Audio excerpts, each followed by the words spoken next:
उत्तर प्रदेश कांग्रेस के प्रदेश अध्यक्ष अजय राय ने वाराणसी में भाजपा सरकार पर तीखा हमला बोला और वोट चोरी का मुद्दा उठाते हुए बड़ा खुलासा करने का दावा किया है। उन्होंने कहा कि कांग्रेस नेता राहुल गांधी जल्द ही बिहार से एक ऐसा खुलासा करेंगे जो हाइड्रोजन बम की तरह धमाका करेगा और उसकी गूंज दिल्ली तक सुनाई देगी। अजय राय ने कहा कि लोकसभा चुनाव की मतगणना के दौरान वाराणसी में जनता को अपडेट करना बंद कर दिया गया और मीडिया से जानकारी छुपाई गई। उन्होंने आरोप लगाया कि उस समय डीएम और बाद में कमिश्नर रहे आईएएस अफसर कौशल शर्मा ने पीएम मोदी को जिताने के लिए वोट चोरी कराई और इसके बाद इनाम के तौर पर उन्हें दिल्ली में सीईओ बना दिया गया।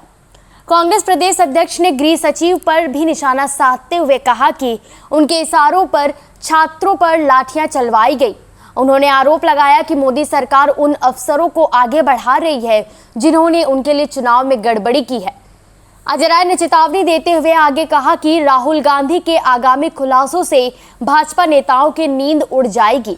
उन्होंने कहा कि माधेपुरा में एटम बम फूटा था, अब जल्द ही हाइड्रोजन बम फटेगा। यह सिर्फ बिहार में ही नहीं बल्कि वाराणसी में भी गूंजेगा।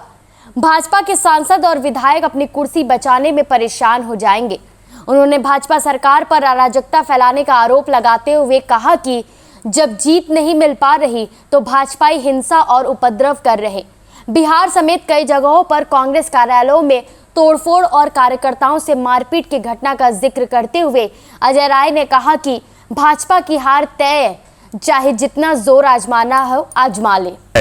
कल कि अभी तो एटम बम हमने फोड़ा है मधेपुरा की सीट पर, जो महादेवपुरा जो बेंगलोर में है। अभी सबसे बड़ा बम कौन सा होता है? Hydrogen bomb. हाइड्रोजन बम की तैयारी राहुल जी ने किया है। मुझे लगता है कि हाइड्रोजन बम तो सबसे बड़ी जगह फटता है। अब आप लोग समझ चुके होंगे कि बनारस में 1 बजे के बाद क्या हुआ, किस तरीके से बेईमानी करके प्रधानमंत्री जीते हैं। तो राहुल गांधी जी का इशारा आप समझ चुके होंगे, पर मेरी उनसे कोई वार्ता नहीं हुई, पर निश्चित तौर से आप समझ चुके होंगे कि उनका इशारा किस तरह लग रहा है। बनारस में भी वोट चोरी हुई। बिल्कुल वोट चोरी हुई, तभी तो मोदी जीते हैं। ये तो चुनाव कहाँ जीत पाते, वो तो हार रहे थे 7 राउंड तक, तो मैं जीता हूँ। उसके बाद 1 बजे पूरी तरीके से उसको लॉक कर दिया गया, अधिकृत वेबसाइट बंद कर दी चुनाव आयोग ने, और उसके बाद 4 बजे डिक्लेयर किया मोदी जी चुनाव जीत गए। उसके गवाह तो आप खुद हैं, आपको बाहर किया गया। कभी ऐसा हुआ था?